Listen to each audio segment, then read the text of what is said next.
आचार्य श्री नमोस्तु यशवंत जैन विदिशा से शंका कर रहे हैं कि जो हम मंदिर आदि के लिए पहनते हैं वस्त्र, कभी कभी उसमें खराबी आ जाती है, फट जाते हैं, और वैसे भी सामान्य उपयोग करते हैं वो भी फटे वस्त्र रहते हैं, परंतु हम उपयोग करते रहते हैं। तो क्या इनका कुछ फल बुरा भी होता है या हमें पुण्य ही अर्जन होता है? कृपया शंका का समाधान करें। नमोस्तु आचार्य श्री। जय धवला में बात आई है। आचार्य भवन कहते हैं कि वस्त्र जो हैं जले हुए फटे हुए नहीं पहनना चाहिए। चूहे ने काट दिए हों या फट गए हों या अग्नि आदि से जल गए हों, पानी से गल गए हों, ऐसे वस्त्रों को नहीं पहनना चाहिए। इसके अलावा और भी बहुत सारी चीज़ें हैं, जैसे कि जिस पाटे में आप बैठते हो पाटा जल गया हो या वो उसमें टूट गया हो तो उस पाटे में भी नहीं। चटाई है, चटाई फट गई हो, उस चटाई में नहीं बैठिए।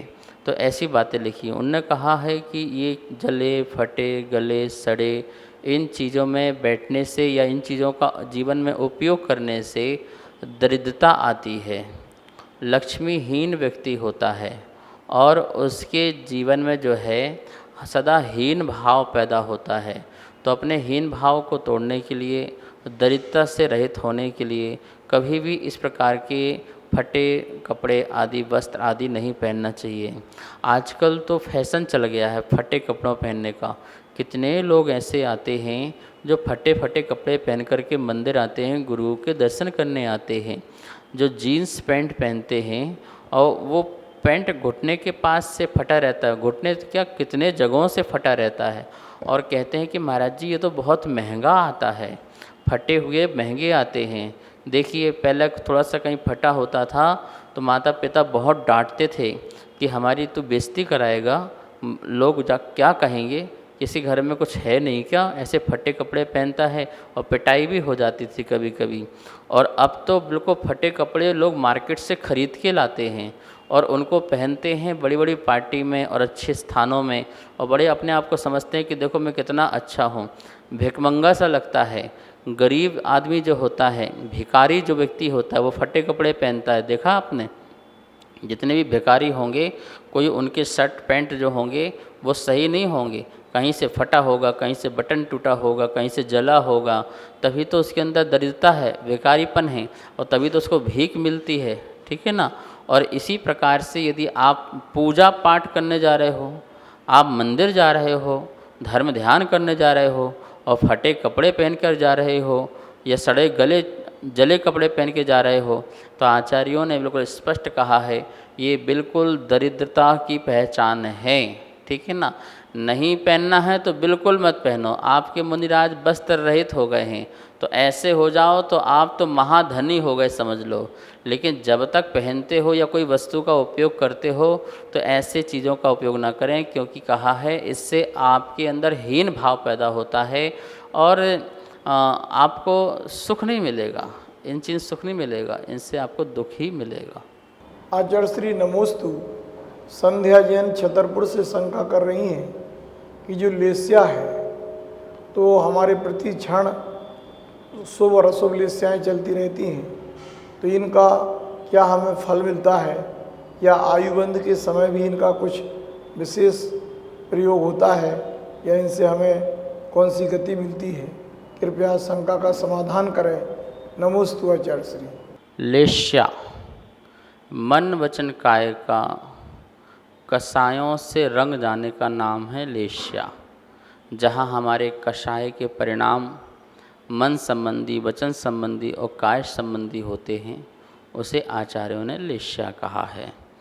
हम क्रोध करें, मान करें, माया करें, लोभ करें और उसमें हमारी मन वचन काय की उसमें से जुड़ाव हो जाए तो वो लेस्या हो जाती है। और ऐसी लेस्या हमारे जीवन में क्या प्रभाव करती है? बहुत प्रभाव करती है। हम जो कुछ भी करते हैं योग और कषाय के दोनों के मिलने से करते हैं। हमारा योग भी मिला होता है और उसमें कषाय भी मिला होता है। और योग और कषाय मिलने से क्या होता है? आश्रव और बंध होता है। कर्मों का आना होता है और कर्मों का बंद हो जाता है। और जब कर्मों का आना और बंद होता है तो उसका फल भी जब उदय में आता है तो जीव को उसे भोगना पड़ता है। तो कहते हैं कि कर्ता सुभोक्ता, जैसा किया है अब वैसा भोगना पड़ता है। अब रही लेश्याओं का आयु कर्म के साथ संबंध। लेस्या के जो सबसे जघन्य परिणाम हैं या सबसे बड़े उत्कृष्ट परिणाम हैं, इन दोनों परिणामों को छोड़ करके जो मध्यम परिणाम है लेस्याओं के, उसमें ही आयु कर्म का बंद हुआ करता है। जब जब वो मध्यम परिणाम आएंगे तब तब बंद होगा ऐसा नहीं है। आयु के अपना एक त्रिभाग होता है, उस 2 भाग निकलने पर जो त्रिभाग में जो मध्यम परिणाम लेस्या के होंगे, उस समय यदि मध्यम परिणाम रहा तो जीव के अंदर वो योग्यता आई, वो परिणाम हुआ और उसके कारण आयु कर्म का क्या हुआ, बंध हुआ। और आयु कर्म का जो बंध है इसी के माध्यम से वो आगे का उसका डिसाइड हो जाता है। एक बार बंद हो गया, फिर उसके जितने भी अपकर्षण काल पड़ते हैं, हर अपकर्षण काल में उसी आयु का क्या होता है, बंद आगे होता रहता है और फिर वो आयु पूर्ण करके अन्य गति की ओर चला जाता है। तो आपने देखा इस बात से कि हमारी लेस्याओं से ही जीवन आधारित है। संसार में जो हम भ्रमण कर रहे हैं वो लेस्याओं के कारण तो कर रहे हैं, अर्थात अपने मनोवचन काया की चेष्टा और कषायों के परिणाम, इन दोनों को यदि हम बंद कर देते हैं, रोक देते हैं, तो हम योग को रोकें और परिणाम को विशुद्ध करें तो फिर हमारा संसार का अंत हो सकता है। हम ये कह सकते हैं लेस्याओं का अभाव का नाम ही मोक्ष है। सभी को सादर जय जिनेंद्र। पूज्य गुरुदेव के मुखारविंद से आप सभी की शंकाओं का नित्य समाधान आगम के अनुसार किया जा रहा है और ये इसका प्रसारण आदिनाथ टीवी चैनल के माध्यम से हो रहा है। अगर आपके मन में किसी भी प्रकार की कोई भी शंका है तो आप हमें नीचे दिए गए नंबर पर बेझिझक भेज सकते हैं और आपकी शंका का समाधान पूज्य गुरुदेव के मुखारविंद से आदिनाथ टीवी चैनल के माध्यम से किया जाएगा।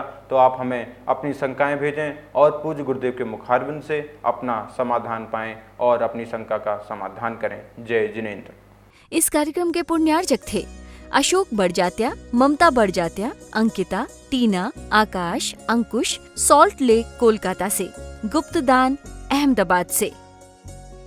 इस कार्यक्रम के पुण्यार्जक थे श्री खंडेलवाल दिगंबर जैन मंदिर, राजा बाजार, कनॉट प्लेस, नई दिल्ली एवं श्री खंडेलवाल दिगंबर जैन मंदिर, वैदवाड़ा, दिल्ली के अंतर्गत खंडेलवाल दिगंबर जैन पंचायत, दिल्ली। जिनेंद्र जैन नरपतिया अध्यक्ष, धीरज जैन कासलीवाल महामंत्री, विजय लोहाड़िया विक्की उपाध्यक्ष, गौरव पाटोदी मंत्री, विनोद पांड्या कोषाध्यक्ष।